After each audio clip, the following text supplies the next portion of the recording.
ছোট লোক, ইতরের বাচ্চা, তোর সাহস কি করে হয় আমার গায়ে টাচ করার? মাথা নিচু করে দাঁড়িয়ে আছি। খাড়া, আজকেই আব্বুকে বলে তোকে বাড়ি থেকে তাড়ানোর ব্যবস্থা করতেছি। আসলে আপনি পড়ে যাচ্ছিলেন, ভাবলাম পড়ে গেলে ব্যথা পাবেন, তাই আমি। চুপ ছোট লোকের বাচ্চা, তোরে কি আমি বলছি ধরতে? চুপ। তাহলে ধরলি কেন ছোট লোকের বাচ্চা? সরি আপু। আপু? ছোট লোকের বাচ্চা, তোকে কতবার বলছি আমাকে ম্যাডাম বলে ডাকবি? সরি ম্যাডাম, আর হবে না। ওকে, এবারের মতো ক্ষমা করে দিলাম। আম্মুকে বলে দিস আমি কলেজে চলে গেছি। আপনার খাবার রেডি, খেয়ে যান। না, খাবো না। না খেয়ে গেলে আন্টি রাগ করবে, প্লিজ খেয়ে যান। দেখ, তুই বেশি কথা বলিস না, যা এখান থেকে, যা। আমিই যাই। এই বলে সঞ্জিতা বেরিয়ে গেল বাড়ি থেকে কলেজের উদ্দেশ্যে। কি হলো বুঝলেন না তো? বুঝিয়ে দিচ্ছি। সঞ্জিতা মানে ম্যাডাম, উনি এ বাড়ির একমাত্র মেয়ে। উনি আজ সকালে সিঁড়ি দিয়ে নামতে গিয়ে পিছলে পড়ে যাচ্ছিল।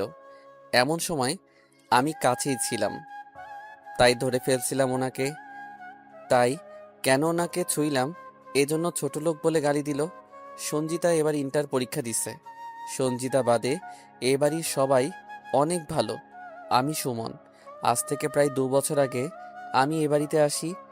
আঙ্কেল মানে সঞ্জিতার আব্বু আমাকে রাস্তা থেকে এখানে নিয়ে আসে এবং ইউনিভার্সিটিতে ভর্তি করে দেয়। যদিও উনি আমাকে কোনো কাজ করতে নিষেধ করছেন, কিন্তু আমার ভালো লাগেনি বিষয়টা। তাই প্রতিদানে ওনাদের বাড়ির কিছু কিছু কাজ আমি করে দেই। এমন সময় আন্টির ডাক। আমি আন্টির সকালের চা নিয়ে হাজির হয়ে গেলাম ওনার রুমে। এই নিন আন্টি, আপনার চা। কতবার বলছি তুই আমাকে আন্টি ডাকবি না, আমাকে মা বলে ডাকতে। কিরে, তোর গাল লাল কেন? কই লাল? এই তো তোর গাল লাল। কেউ থাপ্পড় দিছে তোকে? আরে কি বলছেন? কে মারবে আমাকে?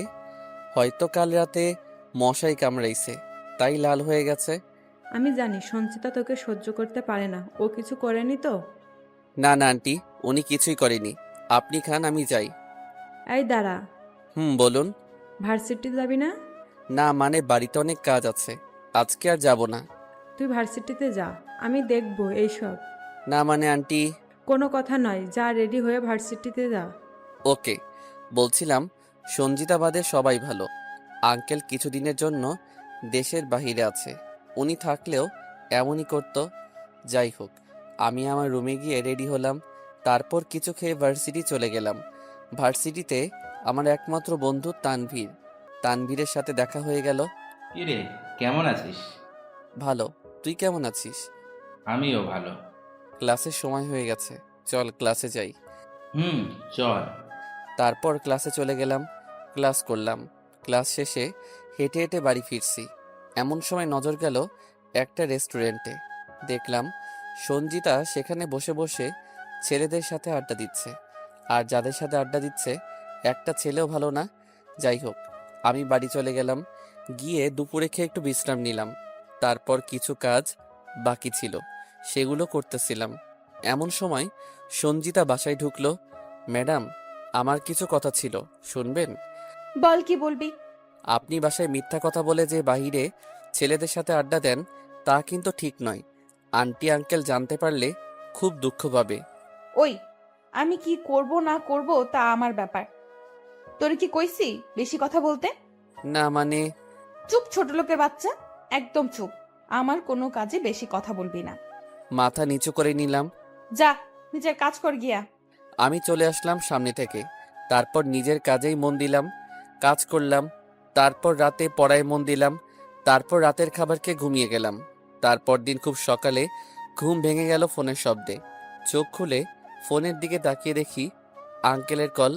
আসসালামু আলাইকুম আঙ্কেল, কেমন আছেন? ওয়ালাইকুম আসসালাম। আমি ভালো, তুই কেমন আছিস? জি আঙ্কেল, আমি ভালো। শোন, আমি আজকেই দেশে ফিরছি, 4টায় পৌঁছাবো। গাড়ি নিয়ে এয়ারপোর্টে হাজির হয়ে যাস। ওকে আঙ্কেল, আমি আন্টিকেও জানাচ্ছি। জানাইছি। তবে সঞ্জিতাকে জানাইতে নিষেধ করিস। কেন? ওর আজকে জন্মদিন, ওর সারপ্রাইজ দিব। আর হ্যাঁ, তোকে ফোন দেওয়ার মূল কারণ হলো বাড়িটা সুন্দর করে সাজানোর ব্যবস্থা করিস। ওকে। তারপর ফোন কেটে দিয়ে জলদি আন্টির রুমে চলে গেলাম। গিয়ে দেখলাম আন্টি ঘুমাচ্ছে। এখন বুঝলাম আঙ্কেল কেন আন্টিকে কল দেয় নাই। যাই হোক, আমি আর আন্টিকে ডিস্টার্ব না করে আমার কাজ আমি শুরু করে দিলাম। ফুল সহ যা কিছু আছে অর্ডার দিলাম। সকাল 9টায় সঞ্জিতাকে দেখলাম বাড়ি থেকে বেরিয়ে গেল। তারপর আমি বাড়ি সাজাতে শুরু করলাম। এমন সময় আন্টি আসলো। কিরে বাড়ি সাজাচ্ছিস কেন? আঙ্কেল আসতেছে, আর আজকে নাকি সঞ্জিতার জন্মদিন, তাই বাড়ি সাজাতে বলছে। কই আমাকে তো বলিনি। আপনি ঘুমাচ্ছিলেন তাই আপনাকে ফোন দেইনি। সকালে আমাকে ফোন দিছে। ও, তো কখন আসছে? 4টা বাংলাদেশে পৌঁছাবে। গাড়ি নিয়ে যাস? জি। চল আমিও তোকে সাহায্য করি। না আন্টি, আপনি অসুস্থ, আমি পারবো। একটু করলে কিছু হবে না। তারপর আমরা সবাই মিলে বাড়ি সাজালাম। বিকাল 4টায় আঙ্কেলকে এয়ারপোর্ট থেকে আমি গিয়ে নিয়ে আসলাম। এবার আমরা সবাই সঞ্জিতার জন্য অপেক্ষা করতে লাগলাম। বাড়ি ভর্তি মেহমান। সঞ্জিতা আস্তে আস্তে রাত করে ফেলল। সঞ্জিতা এসব দেখে অবাক হয়ে গেল। সঞ্জিতা ওর আব্বুকে দেখে দৌড়ে গিয়ে জড়িয়ে ধরল আর সারপ্রাইজের জন্য ধন্যবাদ দিল। এরপর কেক কাটা হলো। সবশেষে আঙ্কেল একটা ঘোষণা দিল। আগামী 30 তারিখ রোজ শুক্রবার আমার বন্ধু আরিফের ছোট ছেলের সাথে আমার মেয়ের শুভ বিবাহ ঠিক করেছি। আপনাদের সবাইকে দাওয়াত রইল। এটা শুনে সবাই আরও খুশি হয়ে গেল। অনুষ্ঠান আরও আনন্দময় হয়ে উঠল। কিন্তু সঞ্জিতা রুমে চলে গেল। যাই হোক, সেদিন দিনটা কেটে গেল। পরদিন সকালে। সুমন, আজ থেকে তোর দায়িত্ব বেড়ে গেল। কেন? আমার মেয়ের বিয়ের সমস্ত দায়িত্ব তোর উপর দিলাম। সবকিছু দেখাশোনা তুই করবি। ইনশাল্লাহ আঙ্কেল, আমি আমার সবটুকু দিয়ে চেষ্টা করব। আমি জানি তুই পারবি। তারপর শুরু হলো বিয়ের প্রস্তুতি। সব বাজার করে নিলাম। সঞ্জিতাকেও খুব খুশি খুশি লাগছে, আর বাড়ির সবাই তো খুব খুশি। তারপর আসলো বিয়ের সেই দিন।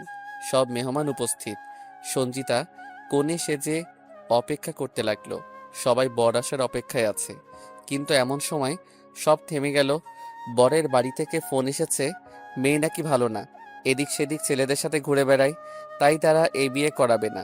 আঙ্কেল অনেক বোঝানোর চেষ্টা করলো, কিন্তু বুঝল না। সবাই ভেঙে পড়ল। বিয়ে বাড়িটা শ্মশানের মতো হয়ে গেল। হঠাৎ আঙ্কেল আমার হাত ধরে আমাকে একটা রুমে নিয়ে গেল। সুমন, তুই আমার মার ইজ্জত বাঁচা বাবা, প্লিজ। আমি কিভাবে? তুই সঞ্জিতাকে বিয়ে করে নে। কিন্তু সঞ্জিতা তো আমাকে সহ্য করতে পারে না। দেখবি বিয়ের পরও ঠিক হয়ে যাবে। তুই প্লিজ আমার মান ইজ্জত বাঁচা। এ বিয়ে না হলে আমার মান ইজ্জত সব ধুলো লুটিয়ে যাবে। আচ্ছা আচ্ছা আঙ্কেল, আমি রাজি। তুই আমায় বাঁচালি বাবা। তারপর আমাকে একটা পাঞ্জাবি পরানো হলো। বিয়ে করে নিলাম সঞ্জিতাকে। এখন আল্লাহ জানে আমার কপালে কি আছে। এখন বাসর ঘরের সামনেই দাঁড়িয়ে আছি। যাই হোক, ভয় কাটিয়ে ভিতরে ঢুকলাম। ভিতরে ঢুকতেই সঞ্জিতা খাট থেকে নেমে এসে ঠাস ঠাস করে 2টো থাপ্পড় দিল। ছোট লোক, তুই আমায় বিয়ে করলি কেন? তোর কি আছে যে তুই আমাকে বিয়ে করলি? দেখুন, আমি বিয়ে করতে চাইনি, আপনার আব্বু জোর করছে। জোর করলেই কি বিয়ে করতে হবে নাকি? আমার কিছু করার ছিল না। ছোট লোক কোথাকার, তোর জন্য আমার জীবন নষ্ট হয়ে গেল। আমার প্ল্যানটা নষ্ট করে দিলি তুই। প্ল্যান মানে? প্ল্যান মানে প্ল্যান। আমি তো বিয়ে করতে চাইনি, তাই বান্ধবীদের সাথে মিলে বিয়ে ভাঙার প্ল্যান করছি। সেই জন্য পাত্রপক্ষকে ওইসব আজে বাজে কথা বলেছি বিয়েটা বন্ধ করার জন্য, কিন্তু তুই দিলি সব নষ্ট করে। কি মেয়ে রে বাবা, এমন মেয়ে তো আমি জীবনেও দেখিনি। নিজের গায়ে নিজেই কলঙ্ক লাগায়। আপনার যেহেতু বিয়ে করার ইচ্ছা ছিল না, আগে বললেই পারতেন। এসব করার কি দরকার ছিল? আমি জানি আব্বু আমার কথা শুনতো না, তাই তো এসব করলাম। ও, কিন্তু এখন তো আমরা স্বামী স্ত্রী হয়ে গেছি, সো? তোর মতো ছোট লোক কখনোই আমার জামাই হতে পারে না। তোকে আমি কোনোদিনও জামাই হিসেবে মেনে নিব না। এটা তো জানা কথাই। তুই তোর মতো চলবি, আমি আমার মতো। আমার কোনো কাজে তুই বাধা দিতে আসবি না। আর কিছু? কিছুদিন পরেই আমি তোকে ডিভোর্স দিয়ে দিব। ধন্যবাদ, আপনার সাথে থাকার আমারও কোনো ইচ্ছা নেই। বলেই সঞ্জিতার রুম থেকে বেরিয়ে সোজা ছাদে চলে গেলাম। ভীষণ কষ্ট লাগছে। বারবার ছোট লোক বলছে, আমার বাবা মা তুলে গালি দিচ্ছে। এগুলো সহ্য হচ্ছে না, তবুও সহ্য করে নিচ্ছি। মাঝে মাঝে ইচ্ছে করে কানের নিচে 2টো থাপ্পড় দিয়ে বলি, যা হোক, ছাদে আমার রুম। আমার রুমে ঢুকে ঘুমিয়ে গেলাম। অন্যদিকে সঞ্জিতাকে আমাকে খাটে শুয়ে শুয়ে ইচ্ছে মতো গালি দিচ্ছে। এই যে শুনো গো, জি বলো। আজ এই বাসর ঘরে তোমাকে পুরো অপ্সরীর মতো লাগছে। মনে হচ্ছে অনেকগুলো ফুলের মাঝে একটা পরী বসে আছে, আর নিজেকে ধন্য মনে হচ্ছে। নিজেকে ধন্য কেন মনে হচ্ছে? কারণ এই পরীটা যে শুধু আমার। একটু বেশি বেশি হয়ে যাচ্ছে না? না, তোমার জন্য যাই বলি সবই কম মনে হচ্ছে। তাই? আর কি বলতে ইচ্ছে করছে শুনি? ইচ্ছে করছে আদর করি। তাই? তাহলে নিষেধ করছে কে? করো আদর। করতাম। হুম, করো। আমার সব কিছু তো তোমার জন্যই। ঝাঁপিয়ে পড়লাম সঞ্জিতার উপর, কিন্তু পরক্ষণে বুঝতে পারলাম আমি স্বপ্ন দেখছি। কারণ ঝাঁপ দিছি স্বপ্নে, আর বাস্তবে খাট থেকে পড়ে গেছি। উঠে বসলাম। যা হোক, এটা একটা স্বপ্ন। যদিও বাস্তব হলে অনেক ভালো লাগতো। আমি কিন্তু আগে থেকেই সঞ্জিতাকে পছন্দ করতাম। তাই বলে সব কিছু পছন্দ করতাম তা নয়, শুধু চুলগুলো পছন্দ করতাম অনেক বড় বড়। আর বাঙালি মেয়েদের চুল বড় থাকলেই ভালো লাগে। হঠাৎ দরজার মধ্যে ঠক ঠক আওয়াজ। সামনে তাকিয়ে দেখি আঙ্কেল, মানে সঞ্জিতার আব্বু। আমি তো ভয় পেয়ে গেলাম। এখন কি বলবো? সঞ্জিতার রুমে না থেকে এখানে কি করছি? আরে আঙ্কেল, আপনি এখানে যে? তুই এখানে কেন? আমি এই তো আসলাম মাত্র। মিথ্যা বলিস কেন, সত্যি বল। আসলে বুঝছি, আমি যা আশঙ্কা করেছিলাম তাই হয়েছে। তোকে আমি কিছু কথা বলি, শোন। বলুন। আমার মেয়েটা অনেক জেদি, কিন্তু মনটা অনেক ভালো। আমি জানি ও তোকে মেনে নিতে পারেনি, কিন্তু দেখবি একদিন ঠিকই মেনে নিবি। আর না নিলেও তুই নিতে বাধ্য করবি। ওরে ভালো করার দায়িত্ব আমি তোকে দিলাম। জি আঙ্কেল, আমি সব জানি। আপনি চিন্তা করবেন না, আমি আমার সবটুকু দিয়ে চেষ্টা করব। আঙ্কেল কি? আব্বু বলবি এখন থেকে। ওকে আব্বু। তারপর আঙ্কেল চলে গেল। আমি ফ্রেশ হলাম। তারপর কিচেনে গিয়ে চা বানাইলাম। তারপর এক কাপ চা নিয়ে আন্টির কাছে গেলাম। দেখলাম আন্টি খবরের কাগজ পড়ছে। আন্টি, এই নিন চা। তুই চা এনেছিস কেন? তো কে আনবে? বাকিরা কোথায়?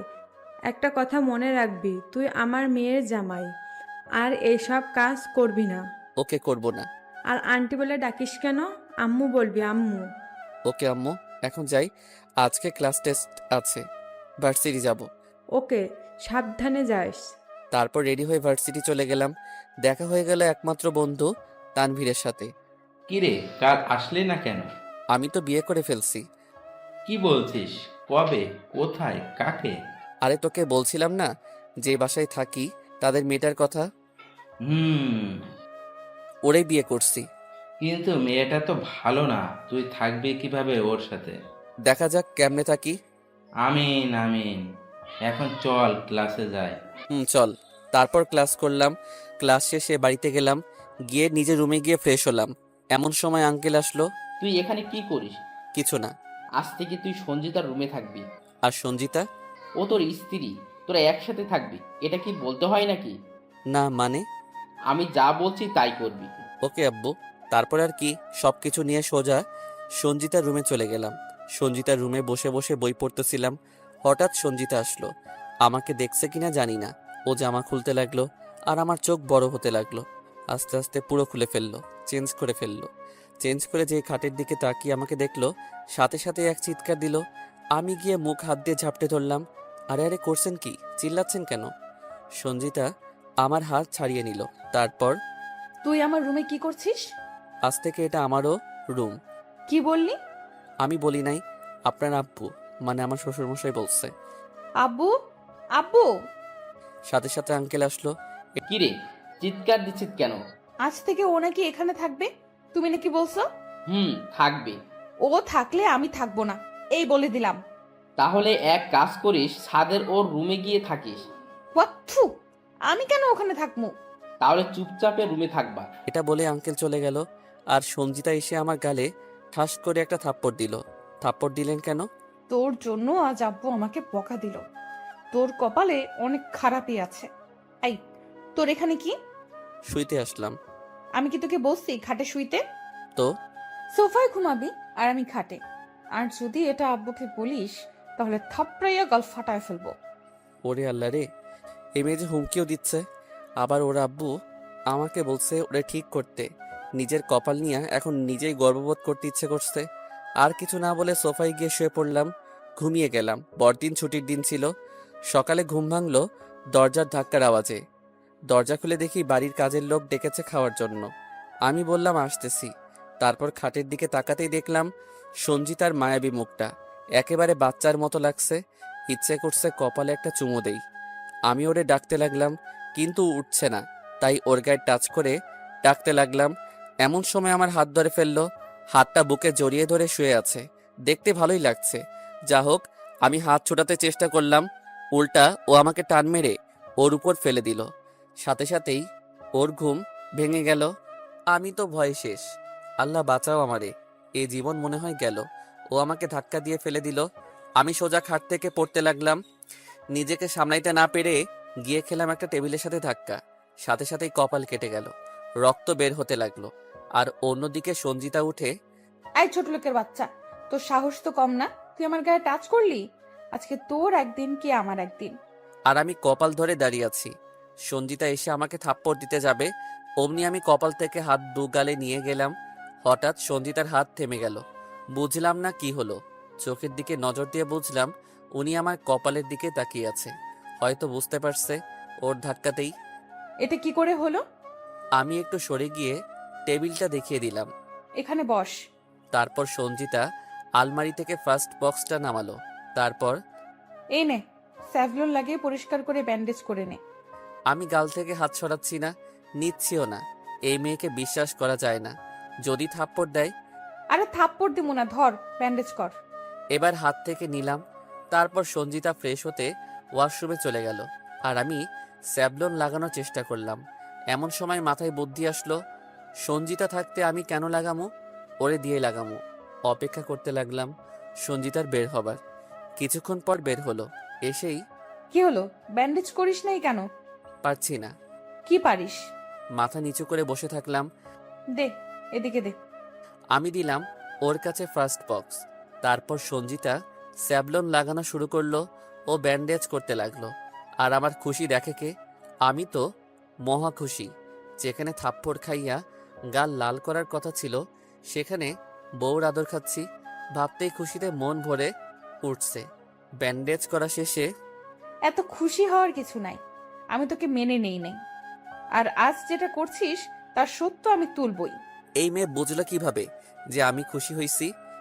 নিচে আয়, এখন সবাই অপেক্ষা করছে নিশ্চয়ই। এই বলে সঞ্জিতা রুম থেকে বেরিয়ে গেল। আর আমি তো এখনো শকড।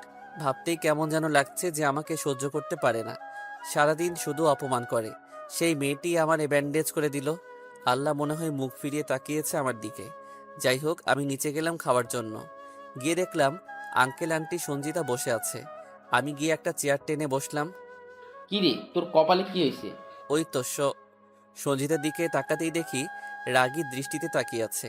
কি হইল, থেমে গেলি কেন? সঞ্জিতা কিছু করেছে? না আব্বু, ওয়াশরুমে পিছলে পড়ে গেছিলাম। বেশি কিছু হয়নি তো?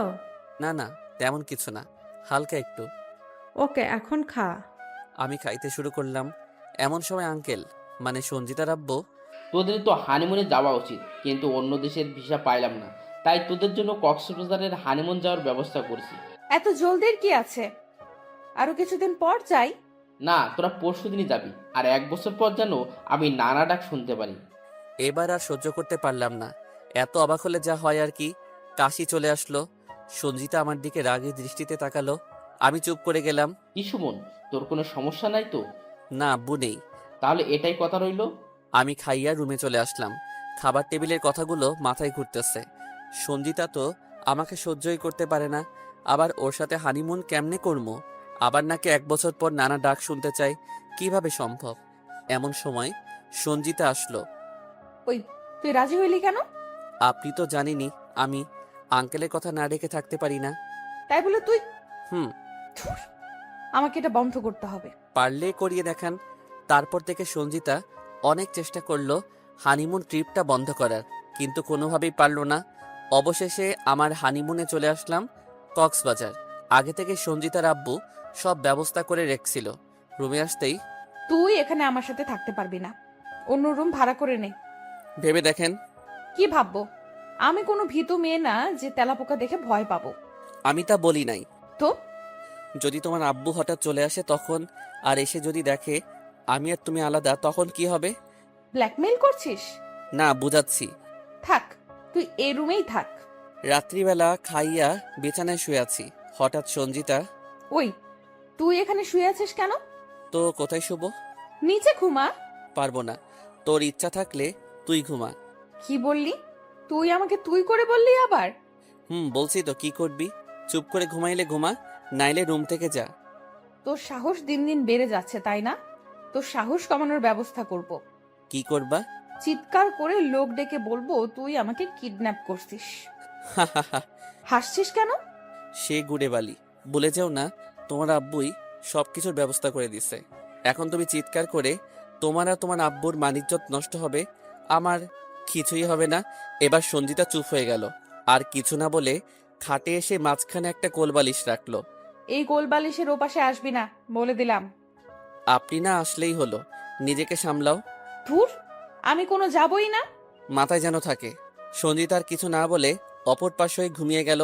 যাক, আজকে টাইট দিতে পারছি, এইটুকু বুঝছি যে একটু হলেও আমাকে ভয় পাইছে আজ। ভাবতেই হাসি পাচ্ছে। আমি সঞ্জিতাকে ধমক দিছি। তারপর দিন সকালে উঠে দেখি সঞ্জিতা পাশে নেই। এই মেয়ে গেল কোথায়? চিন্তায় পড়ে গেলাম। জলদি করে উঠে সঞ্জিতাকে খুঁজতে লাগলাম। রুমে পেলাম না। রুম থেকে বের হলাম। বের হয়ে দেখি সঞ্জিতা একটা ছেলের সাথে কথা বলছে। মাথা গরম হয়ে গেল। আমি গিয়ে সঞ্জিতার হাত ধরে টেনে নিয়ে আসলাম রুমে। রুমে এনে ঠাস করে একটা থাপ্পড় লাগালাম। তুই আমাকে থাপ্পড় দিলি কেন? জামাই থাকতে পর পুরুষের সাথে কিসের কথা? আমি কার সাথে কথা বলবো না বলবো তা আমার ব্যাপার, তোর না। আজ থেকে কোনো ছেলের সাথে কথা বলতে দেখে নেই, থাপড়াইয়া সব দাঁত ফেলে দিব। তুই মারবি আমাকে? প্রয়োজন পড়লে মারবই, মাথায় রাখিস। আমি তোর জামাই। আমি তোর জামাই হিসেবে মানিই না, তাই বলছি একদম অধিকার খাটাতে আসবি না। চুপ করে ফ্রেশ হয়ে নে, আর কোনো কথা নাই। এই বলে আমি রুম থেকে বেরিয়ে গেলাম। নিচে চলে আসলাম। একে একে ঘুরতে লাগলাম। সঞ্জিতার উপর প্রচণ্ড জেদ উঠে আসে। যা হোক, দুপুরের দিকে হোটেলে ফিরলাম। গিয়ে দেখলাম সঞ্জিতা শুয়ে আছে। কিছু না বলে ওয়াশরুমে ঢুকে ফ্রেশ হলাম। তারপর এসে দেখলাম সঞ্জিতা কাঁপতেছে। ভাবলাম হয়তো শীত লাগছে। মেয়েটার মুখটা এতই মায়াবী যে রাগ করে থাকা যায় না। তাই ওর গায়ে কম্বল দিতে গিয়ে ওর হাতে হাত লাগলো, আর বুঝতে পারলাম ওর হাত প্রচণ্ড গরম। সাথে সাথেই কপালে হাত দিয়ে বুঝলাম ওর গায়ে প্রচণ্ড জ্বর। বুঝতে পারলাম সকালে থাপ্পড়টা বেশি হয়ে গেছে, সেজন্যই জ্বর এসেছে। খারাপ লাগতে লাগলো। কেন যে এত রাগ দেখাইতে গেছিলাম। নিজের উপরই নিজের জেদ উঠে যাচ্ছে। যাই হোক, আমি পানি পট্টি দিতে লাগলাম, কিন্তু জ্বর কমলো না। তাই রাতের দিকে ডাক্তার ডাকলাম। ডাক্তার আসলো, ওর পরীক্ষা করলো। তারপর যা বলল তার জন্য প্রস্তুত ছিলাম না। দেখুন, ওনাকে কোনো ওষুধ দিয়ে লাভ নেই। আপনি তো ওনার হাজবেন্ড, তাই না? জি ডাক্তার। এ সময় ওনার গরম কিছু দরকার, তা করলেই সুস্থ হয়ে যাবে। আমি কি বুঝাচ্ছি, বুঝতে পারছেন তো? বুঝছি, কিন্তু ওষুধ দিয়ে হবে না? ঔষধ এর থেকেও এটা বেশি কার্যকারী হবে। ওকে। তারপর ডাক্তার চলে গেল। আমি সঞ্জিতার মুখটা দেখতে লাগলাম। কি মায়াবী একটা মুখ। এত রাগ আসে কোথা থেকে কে জানে। কিন্তু ডাক্তার যা বলে গেল তা এখন কিভাবে করি? সঞ্জিতা কাঁপছে, কম্বলে কিছুই হচ্ছে না, কাঁপছেই। তাই কোনো উপায় না পেয়ে, ইচ্ছা না থাকা সত্ত্বেও ওর সাথে গভীর মিলনে আবদ্ধ হয়ে গেলাম। পরদিন সকালে আমার আগেই সঞ্জিতার ঘুম ভেঙে গেল। সঞ্জিতা ঘুম থেকে উঠে প্রথমে কিছু বুঝতে না পারলেও পরে যখন দেখে নিজের গায়ের জামা পাল্টানো, তারপরেই বুঝতে পারে রাত্রে কি হয়েছে। সঞ্জিতা এক চিৎকার দিয়ে বিছানা থেকে উঠে দাঁড়ায়। ওর চিৎকার শুনে আমারও ঘুম ভেঙে গেল। কি হয়েছে? চিৎকার দিলা কেন? তুই আমার সাথে কি করছিস রাতে? যা করার তাই করছি। কি করছিস? স্বামী স্ত্রীর মধ্যে যে ধরনের সম্পর্ক থাকে সেটাই করছি। শুয়োরের বাচ্চা, কুত্তার বাচ্চা, তুই কিভাবে করলি আমার সর্বনাশ? ও সোজা এসে আমার গালে থাপ্পড় দিয়ে বসলো দুইটা। আরে সমস্যা কি? মারছো কেন? আমি তোমার জামাই, আমার হক আছে, এতে সর্বনাশের কিছুই নাই। সঞ্জিতা কাঁদতে লাগলো। দেখো, আমি যা করছি ভালোর জন্য করছি। তোমার কাল প্রচণ্ড জ্বর ছিল। ডাক্তার ডাকার পর উনি বলল তোমারে ওষুধ দেওয়া লাগবে না, এসব করলেই ঠিক হয়ে যাবে। আর দেখো, তুমি ঠিক হয়ে গেছো। তাই বলি তুই আমার অসহায়ত্বের সুযোগ নিবি? আমি কোনো সুযোগ নেই। আমি আমার দায়িত্ব পালন করেছি। সঞ্জিতা কেঁদেই চলছে।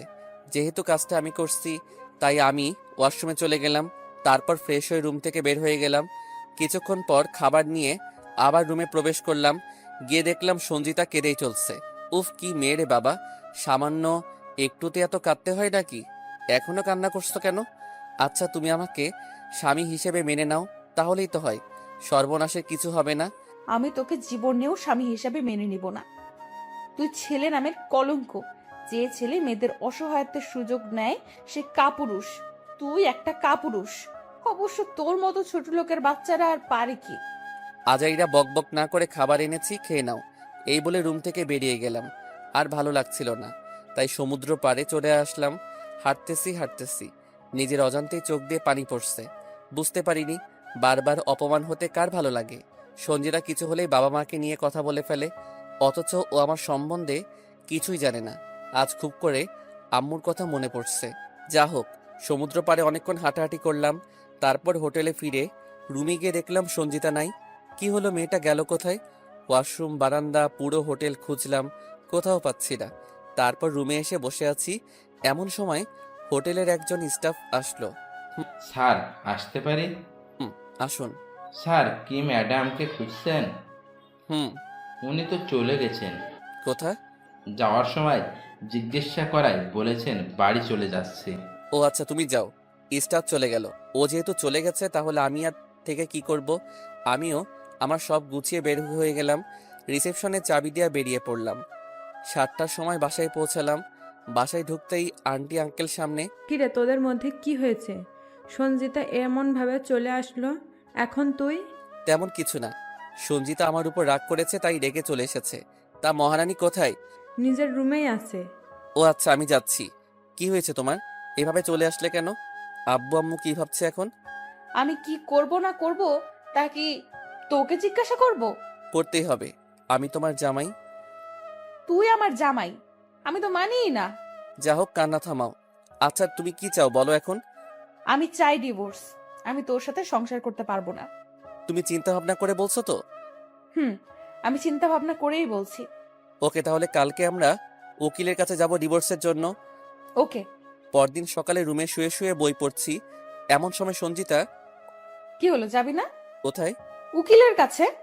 ও হ্যাঁ, সরি, আমি ভুলেই গেছিলাম। 5 মিনিট, আমি রেডি হয়ে নিচ্ছি। হুম। তারপর ফ্রেশ হয়ে রেডি হয়ে চললাম উকিলের উদ্দেশ্যে। শহরের সব থেকে ভালো উকিলের কাছে গেলাম। উনি 2 মাস সময় নিলেন।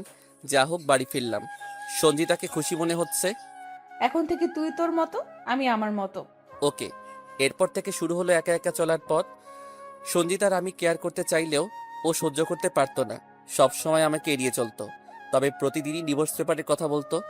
যা হোক, এভাবে দেখতে দেখতে মাসখানেক কেটে গেল। আমারও ফাইনাল পরীক্ষা শুরু হলো। একসময় পরীক্ষা শেষের দিকে, শেষ পরীক্ষার দিন।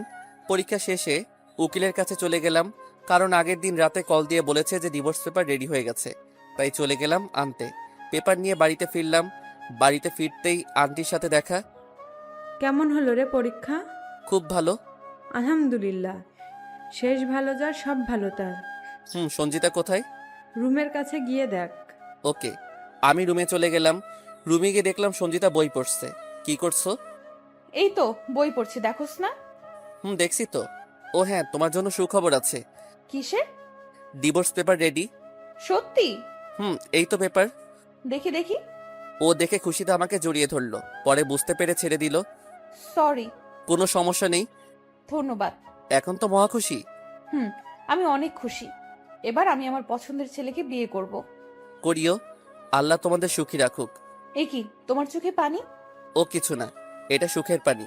ও আচ্ছা। তারপর আমি আমার সবকিছু গুছিয়ে নিলাম। গুছিয়ে রুম থেকে বের হবার পথে। ওই, কোথায় যাচ্ছ? আমার আগের রুমে কাটাবো, সেখানে যাচ্ছি। ও। তারপর আবার পা বাড়াতে যাব, আর সঞ্জিতার ডাক। আমি পিছনে ফিরতেই সঞ্জিতা এসে আমাকে জড়িয়ে ধরলো। আমি তো হা হয়ে গেলাম। সঞ্জিতা আমাকে জড়িয়ে ধরেছে, বিশ্বাস করতে পারছি না। ধন্যবাদ তোমাকে। হাজবেন্ড হিসেবে তোমাকে মনে রাখি আর না রাখি, একজন ভালো বন্ধু হিসেবে তোমাকে অনেক দিন মনে রাখবো। মন খারাপ হয়ে গেল। আমি ভাবছিলাম এই বুঝি সঞ্জিতা বলবে আমাকে ছেড়ে কোথায় যাচ্ছ, আমি যে তোমাকে ভালোবাসি। কিছুই বলল না। সমস্যা নেই, এখন ছাড়লে খুশি হই। সঞ্জিতা ছেড়ে দিল। আমি রুম থেকে বেরিয়ে সোজা ছাদে আমার আগের রুমে চলে গেলাম। চলে যাব আজ এ বাড়ি ছেড়ে, আব্বু আম্মুর কাছে চলে যাব। আর হ্যাঁ, আমি কোনো গরিব ঘরের সন্তান নই। পরিবারের ছোট সন্তান হওয়ায় একটু দুষ্টামি করতাম বেশি, যার ফলে সবাই আমাকে বকা দিত। এত বকা দিত যে সহ্য করতে পারছিলাম না, তাই বাড়ি থেকে চলে আসি। তারপর থেকে ওনাদের সাথে বাড়িতে কোনো দিন যোগাযোগ করিনি। হয়তো আমাকে অনেক খুঁজেছে, আজকে রাতেই বাড়িতে চলে যাব। তারপর দুটো চিঠি লিখলাম, একটা সঞ্জিতার জন্য, দ্বিতীয়টা আন্টি আঙ্কেলের জন্য। এইভাবে যেতে যেতে রাত হয়ে গেল। সবাই একসাথে খেলাম, তারপর রুমে এসে সব কিছু গুছিয়ে নিলাম। রাত 12টা, সবাই ঘুমিয়ে গেছে। রুম থেকে বের হলাম, প্রথমে সঞ্জিতার রুমে গেলাম, গিয়ে দেখি ঘুমিয়ে আছে। মায়াবী মুখটা কাছে টানছে, কিন্তু ইচ্ছে থাকলেও যেতে পারছি না, কারণ আইন অনুযায়ী আমি ওর কেউ না। তাই বেশি সময় না নিয়ে চিঠিটা টেবিলে রেখে বের হয়ে আসি। তারপর আন্টি রুমে আসলাম, আন্টিকে সালাম করলাম, চিঠিটা রেখে চলে আসলাম। আর আঙ্কেল ব্যবসার কাজের জন্য বিদেশে আছে। এভাবে চলে যাচ্ছি, জানি না উনি আমাকে ক্ষমা করতে পারবেন কিনা। চোখ দুটো পানিতে ভিজে গেল। যা হোক, বেরিয়ে পড়লাম বাড়ির উদ্দেশ্যে। বাস স্ট্যান্ড থেকে বাসে করে রওনা দিলাম বাড়ির উদ্দেশ্যে। সকাল 7টা বাস এসে থামলো। আমি বাস থেকে নেমে একটা রিক্সা নিয়ে সোজা বাসায় চলে গেলাম। গিয়ে কলিং বেল চাপতেই একজন মহিলা সামনে, চিনতে পারলাম না। আপনি কে? আমাদের বাড়িতে এসে আমাকে বলছেন আমি কে? আপনি কে মশাই? আমি এবারই ছোট ছেলে সুমন। কি তুমি? হুম, আমি। আপনি কে? আমি তোমার ভাবি। ও রিয়েলি? আসো ভেতরে আসো। ভিতরে ঢুকলাম। সাব্বির, আব্বু আম্মু, দেখো কে এসেছে। আব্বু আম্মু আসলো। আব্বু আম্মু এসে আমাকে দেখতেই আম্মু এসে আমাকে জড়িয়ে ধরে কেঁদে দিল। আরে আম্মু, কাঁদছো কেন? আমি চলে এসেছি তো, আর কেঁদো না প্লিজ। তুই এমন ভাবে চলে গেলি কেন? কি করব, তোমাদের বকাঝকা ভালো লাগছিল না। আব্বু এসে ঠাস করে একটা থাপ্পড় দিল। তোরে বকা কি আমরা ভালোর জন্য দিছি নাকি খারাপের জন্য দিছি? আমি মাথা নিচু করে দাঁড়িয়ে আছি। এখন কথা বলিস না কেন? খুব মজা লাগে আমাদের কষ্ট দিতে, তাই না? বুঝবি, বাবা হবি যেদিন বুঝতে পারবি। সরি আব্বু, দেখো এখন আমি ভালো হয়ে গেছি। ঢাকা ভার্সিটি থেকে অনার্স পরীক্ষা দিছি, তোমাদের জন্যই তো দিলাম, এবং আশা করছি ভালো একটা রেজাল্ট হবে। আচ্ছা, এসব কথা পরেও জানা যাবে। ওকে দেখে মনে হয় ও অনেকক্ষণ কিছু খায়নি। আগে খাওয়া দাওয়া হোক। ঠিক বলছিস বৌমা। চল বাবা, আজ তোকে আমি নিজ হাতে খাইয়ে দিব। তারপর খাবার টেবিলে গেলাম। আম্মু নিজ হাতে খাইয়ে দিতে লাগলো। খাওয়া শেষে সবাইকে নিয়ে বসলাম। আমার সাথে ঘটে যাওয়া ঘটনাগুলো বলতে লাগলাম। অন্যদিকে সঞ্জিতা ঘুম থেকে উঠে ওয়াশরুমে যায় ফ্রেশ হতে। ফ্রেশ হয়ে বের হয়ে খাইতে নিচে চলে যায়। গিয়ে দেখে আম্মু মন খারাপ করে বসে আছে। আব্বু, কি হয়েছে তোমার? মন খারাপ কেন? সঞ্জিতার আব্বু সঞ্জিতার হাতে চিঠিটা ধরিয়ে দিল। ও পড়তে শুরু করলো। প্রিয় আব্বু ও আম্মু, আশা করি ভালো থাকবেন। আমি চলে যাচ্ছি। যতদিন আপনাদের এখানে ছিলাম, আপনারা আমাকে বাবা মায়ের অভাব বুঝতে দেননি। তার জন্য আপনাদের কাছে আমি অনেক কৃতজ্ঞ। জীবনের শেষ দিন পর্যন্ত আপনাদের কথা মনে থাকবে। জানি না আমি এভাবে চলে যাচ্ছি বলে আমাকে ক্ষমা করতে পারবেন কিনা, কিন্তু আমাকে যেতেই হবে, কারণ আমার আর সঞ্জিতার সম্পর্ক শেষ। আমাদের ডিভোর্স হয়ে গেছে, আর আমিও ওর সাথে থাকতে থাকতে অনেক ভালোবেসে ফেলছিলাম। এই মতাবস্থায় আমার পক্ষে এখানে থাকা সম্ভব ছিল না, তাই চলে যাচ্ছি। আশা করি আমাকে ক্ষমা করে দিবেন। আব্বুকেও বলবেন ক্ষমা করে দিতে। ইতি, আপনাদের স্নেহের সুমন। আম্মু, সুমন কোথায়? চলে গেছে, সবাইকে ছেড়ে চলে গেছে বহু দূরে। ও রুমেই আছে, আমি জানি। আমি রুমে যাচ্ছি। রুমে নেই, আমি দেখছি। সঞ্জিতার চোখের পানি ঝরে গেল। সঞ্জিতা দৌড়ে রুমে চলে আসে। ও ভাবে সুমন চলে গেছে, তাতে আমার কি? আমি কেন কষ্ট পাচ্ছি? ও চলে যাওয়াতে তো আমারই ভালো হয়েছে। এসব বলে বলে সে নিজেকে সামলায়। আমি গল্প করা শেষে দিলাম এক ঘুম। ঘুম থেকে উঠলাম বিকেলে। তারপর ফ্রেশ হয়ে বাসা থেকে বের হলাম। অনেকদিন পর খেলার মাঠে গেলাম। সেখানে সব বন্ধুদের সাথে দেখা হয়ে গেল। সবাই আমাকে দেখে অনেক খুশি। আড্ডা মজা মাস্তি করলাম সবাই মিলে। তারপর বাড়ি ফিরছিলাম, পথিমধ্যে আমার সামনে এসে দাঁড়ালো একটা পিচ্চি মেয়ে। ভাইয়া, আপু আপনাকে ডাকছে। কোন আপু? বটগাছের ওই পাশে দাঁড়িয়ে আছে, গিয়ে দেখে নেন। এই বলে পিচ্চি দৌড় দিল। আমি গেলাম বট গাছের নিচে। গিয়ে দেখলাম সেই আপুটা আর কেউ নয়, আমার আপন খালাতো বোন তিন্নি। কিরে ডাকলি কেন? বাসায় গেলেই তো পারতি। এতদিন পর দেখা, তারপরেও সুন্দর করে কথা বললে না। তুই আমার ছোট, তোর সাথে সুন্দর অসুন্দরের কি আছে? দূর, ভালো লাগে না। কেন ডেকেছিস বলবি নাকি জামুগা? কেমন আছো? ভালো। আর কিছু? আরো কিছু বলার আছে। বল। বোঝো না আমি কি বলতে চাই? আজব, কি বুঝবো? ধুর, তুমি না একটা ইটালিয়ান বাদর।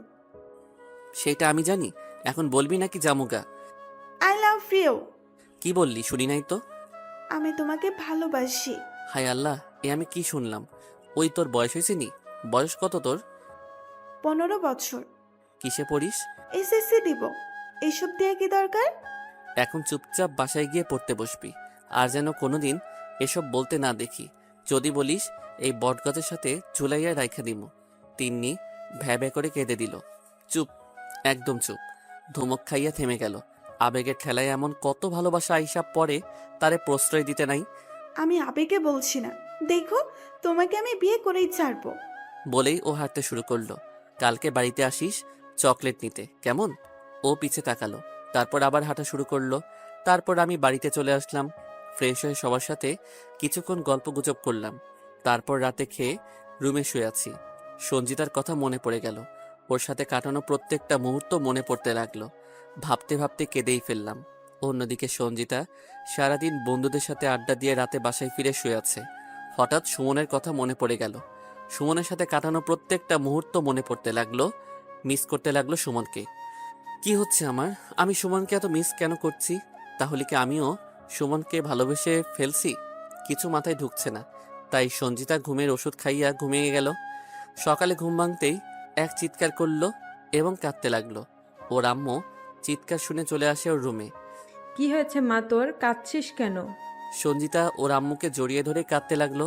কি হয়েছে বলবি তো? আম্মু, সুমন। সুমন? সুমন কি? আরে না না, তুই দুঃস্বপ্ন দেখেছিলি। কি সত্যি? এই দেখ, তুই মাত্র ঘুম থেকে উঠলি। তাহলে স্বপ্ন ছিল? ওঠ, এখন ফ্রেশ হয়ে খেতে আয়। সঞ্জিতার আম্মু চলে গেল। সঞ্জিতা ভাবতে লাগলো, হচ্ছেটা কি আমার? সুমনের অ্যাক্সিডেন্ট হয়েছে, স্বপ্ন দেখে আমি কেন কাঁদলাম? কিচ্ছু মাথায় ঢুকছে না। তাহলে কি আমি সুমনকে ভালোবাসি? হ্যাঁ, আমি সুমনকে ভালোবেসে ফেলছি। সঞ্জিতা তাড়াতাড়ি উঠে ফ্রেশ হয়ে নিল। তারপর বাড়ি থেকে বের হতে যাবে, তখনই সঞ্জিতার আম্মু সামনে। কোথায় যাচ্ছিস? সুমনের কাছে। ওরা কোথায় পাবি? ভার্সিটি যাব, ওর ফ্রেন্ডদের বাসায় যাব। কোথাও না কোথাও তো পাবো। সঞ্জিতা বেরিয়ে পড়ল সুমনকে খুঁজতে। না পেয়ে সন্ধ্যাবেলা হতাশ হয়ে বাড়ি ফিরল। বাসায় এসে সোফায় বসে কাঁদতে লাগলো। এ সময় ওর আম্মু, কিরে আবার কাঁদছিস কেন? সুমনকে পাস নাই? সব জায়গায় খুঁজলাম, পেলাম না। আমার মনে হয় আমি আর সুমনকে পাবো না। কাঁদিস না মা, দেখছি আমি তোর আব্বুকে ফোন দেই, উনি কিছু জানেন কি না। ওর আম্মু দিল আব্বুকে কল। সঞ্জিতার এসব শুনে তো খুব রেগে গেল। তিনিও কিছু জানেন না। না রে, তোর আব্বুও জানে না। সঞ্জিতা কাঁদতে কাঁদতে দৌড়ে রুমে ঢুকে গেল। খাটে শুয়ে শুয়ে কাঁদতেছিল। হঠাৎ চোখ গেল টেবিলের উপর। টেবিলে কি যেন একটা রাখা। উঠে গিয়ে হাতে নিল। হাতে নিয়ে দেখে চিঠি। তাও তার জন্যই সুমন রেখে গেছে। সে চিঠিটা খুলল। প্রিয় বউ, জানি তুমি যখন এই চিঠিটা হাতে নিবা তখন তোমার চোখ দুটো দিয়ে অনবরত পানি পড়ছে। এও জানি যে এখন তুমি আমাকে ভালোবাসো, আমাকে অনেক মিস করো। আমাকে খুঁজতে বিভিন্ন জায়গায় ঘুরে বেরিয়েছো, তবু আমাকে পাচ্ছ না। তুমি তোমার নিজের দোষে আমাকে হারিয়েছ।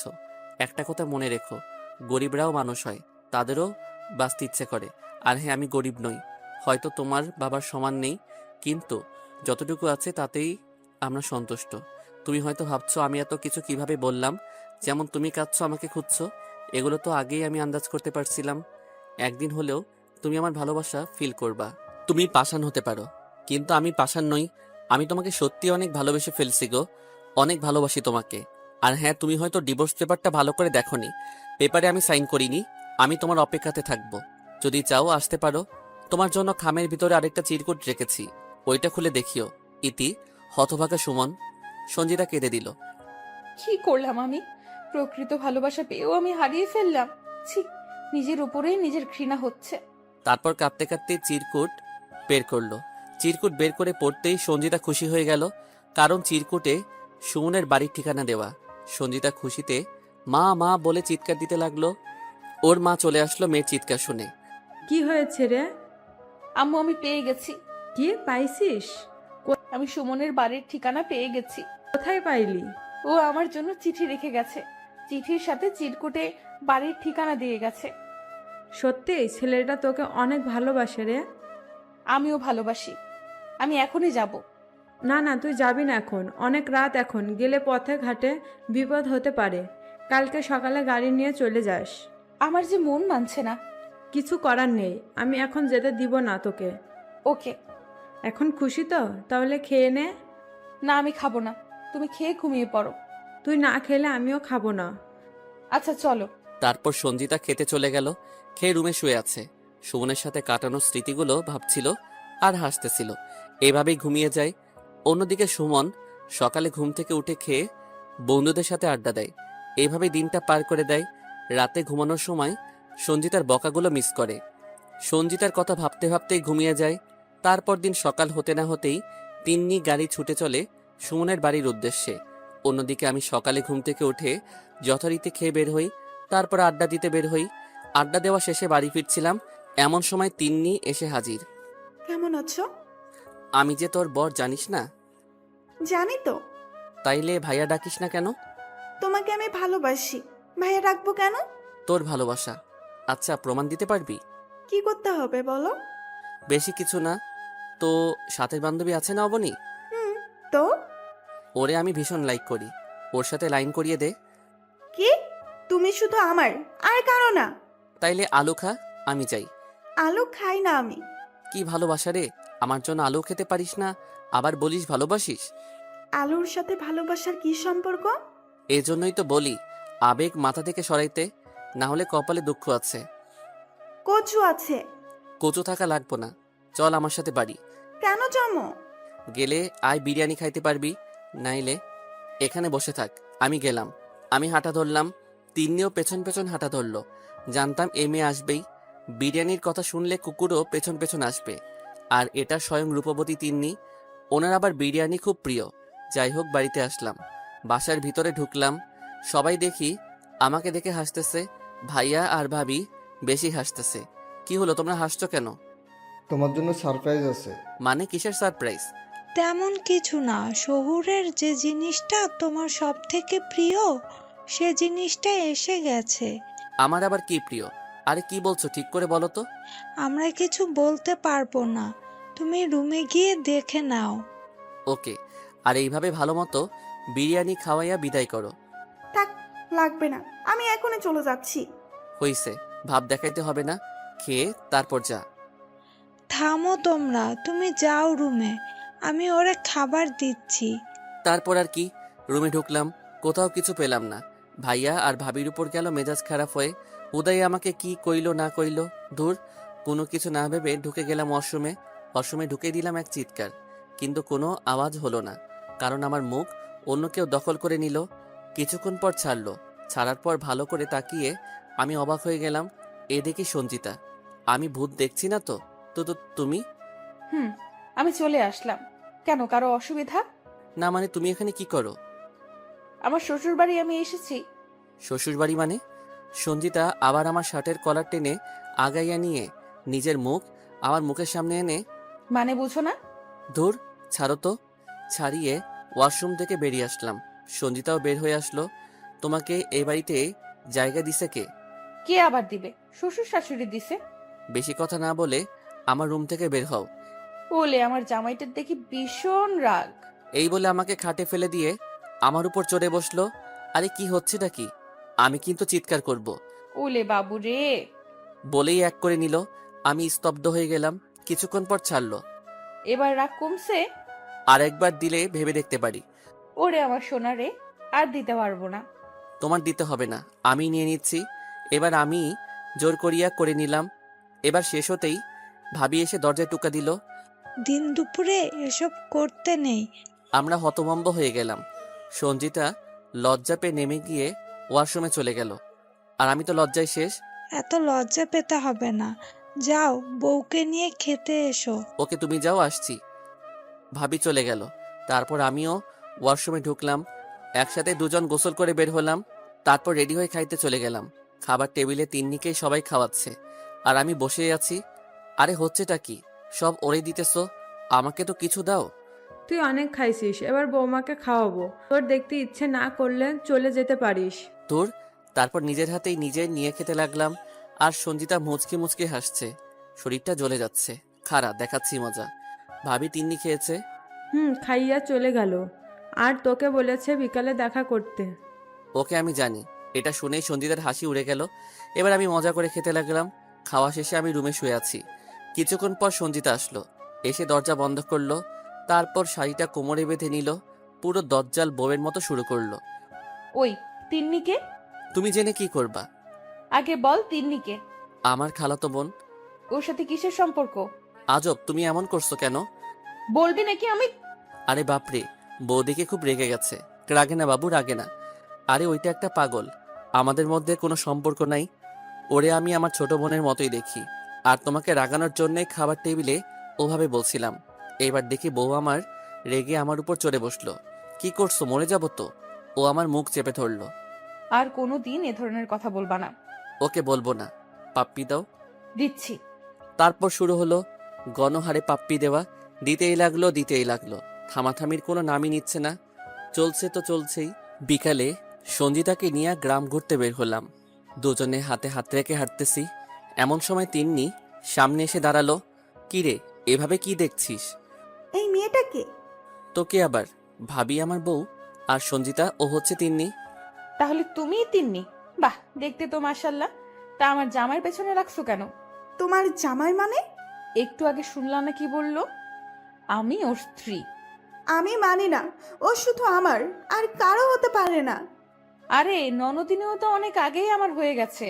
তুমি এখন পাল্টি মারো, তুমি আর ওটা পাবা না। কইলেই হবে নাকি? দুজনের ঝগড়া সিরিয়াস মোডে চলে যাচ্ছে। না, এবার আমাকে কিছু করতেই হবে, না হলে বড় কিছু হয়ে যেতে পারে। ওই থাম, বেশি পাকনামি করিস কেন? যা বাড়ি যা। আর সঞ্জিতা, তুমিও কি ওর মতো বাচ্চা নাকি? বাচ্চাই আমি। তোমার দিকে যে নজর দিবে তার চোখ আমি তুলে ফেলবো। থাক, লাগবে না। চলো, তোমাকে ফুচকা খাওয়াই। চলো ননদিনী, তুমিও চলো, একসাথে খাই। থাক, লাগবে না। তারপর দুজন মিলে ফুচকা খেলাম। তারপর বাড়িতে গিয়ে দেখি ছোটখাটো মিটিং চলছে। কি হচ্ছে এখানে? তোদের নিয়েই কথা হচ্ছে। আমাদের নিয়ে কথা হচ্ছে, অথচ আমি নেই। এটা কি ঠিক? আরে ভাই আমার, তুই বস। বসলাম। এবার বলো কি কথা হচ্ছিল? তোকে আবার বিয়ে দিব। কি? আরে বৌমা, রাগ করো না, তোমাদের আবার বিয়ে দিব। ও সরি। বিয়ে তো আমরা করছি, আবার দেওয়ার কি দরকার? আমাদের আত্মীয় স্বজনরা তো জানে না, তাই তোদের আবার একটা বিয়ে দিব এবং তাদের দাওয়াত করব। ও, কবে করতে চাও? পরশুদিনই করব। ওকে। আর বৌমা, তুমি তোমার আব্বু আম্মুকেও ডেকে পাঠাও। ওকে আব্বু। তারপর আরো কিছুক্ষণ সবার সাথে আড্ডা দিলাম। তারপর সবাই মিলে খাইলাম। খাওয়া শেষে রুমে গেলাম। সঞ্জিতাও আসলো। সঞ্জিতা এসে আমার পাশে শুয়ে আমার বুকে মাথা রাখলো। জানো, আজ আমি অনেক খুশি। তা তো দেখেই বুঝতে পারছি। বুঝতে পারলে করো না কেন?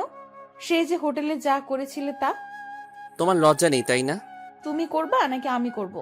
তারপর দিন সকালে ঘুম ভাঙলো তিন্নির ডাকে। এত সকালে ডাকলে কেন? তুমি তো এত জলদিই উঠতে।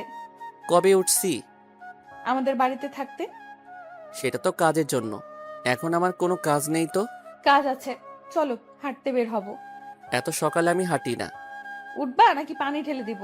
থাক, উঠছি। তারপর ওর সাথে বের হলাম। হাঁটাহাঁটি করে বাড়ি ফিরলাম। দুপুরে খেয়ে দিয়ে শুয়ে আছি। এমন সময় সঞ্জিতা ডাক দিল। সুমন, এই সুমন, কি হয়েছে? দেখে যাও কে এসেছে। ধুর, এখন আবার কে আসলো? রুম থেকে বের হয়ে গিয়ে দেখি আঙ্কেল আন্টি। তারা আমাকে দেখে খুশি হলো। তাদের সাথে কুশল বিনিময় করলাম। তারপর দিন সবার উপস্থিতিতে আবার আমাদের বিয়ে হয়ে গেল। এখন বাসর ঘরের সামনে দাঁড়িয়ে আছি। গতবার তো থাপ্পড় খাইছিলাম, এবার আবার খাবো না তো। সিকিউরিটি নিয়ে যেতে হবে, তাই বাইকের হেলমেট পরে রুমে ঢুকলাম। গিয়ে দেখলাম সঞ্জিতা বউ সেজে বসে আছে। আমি গিয়ে খাটে বসলাম।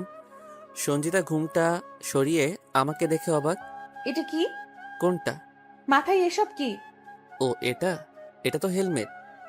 বাসর ঘরে কেউ এসব পরে আসে? কি করব, তুমি যেই ডেঞ্জারাস। গতবার তো থাপড়াইয়া গাল লাল বানাইছিলা, তাই এবার পুরো সিকিউরিটি নিয়ে এসেছি। বাহ বাহ, আমার জামাই দেখি আমাকে খুব ভয় পায়। এটা ভয় নয়, ভালোবাসা। কেমন ভালোবাসা আবার?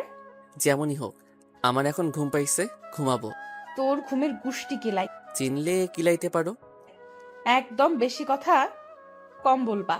এবার খাট থেকে নেমে দাঁড়াও। আমি তাই করলাম। তারপর সঞ্জিতাও নামলো, আমার মুখোমুখি দাঁড়ালো। এবার আমাকে প্রপোজ করো। তারপর আমি হাঁটু গেড়ে বসে সঞ্জিতার হাতটা ধরলাম। তারপর বললাম, I love you so much.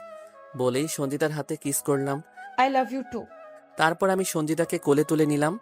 তারপর খাটে নিয়ে আসলাম। আজকে দেখাবো আদর কাকে বলে। দেখাও। আমার যে মেয়ে লাগবে। না, ছেলে। ওকে, বাকিটা ডিং ডং টিং টং। পরবর্তী গল্পের জন্য অপেক্ষা করুন। জানি না গল্পটা কেমন হয়েছে। যদি ভালো লাগে অবশ্যই কমেন্ট করবেন এবং আমাদের চ্যানেলটি সাবস্ক্রাইব করবেন এবং পরবর্তী গল্প পাশে থাকবেন। নিয়মিত সালাত আদায় করবেন। আল্লাহ হাফেজ।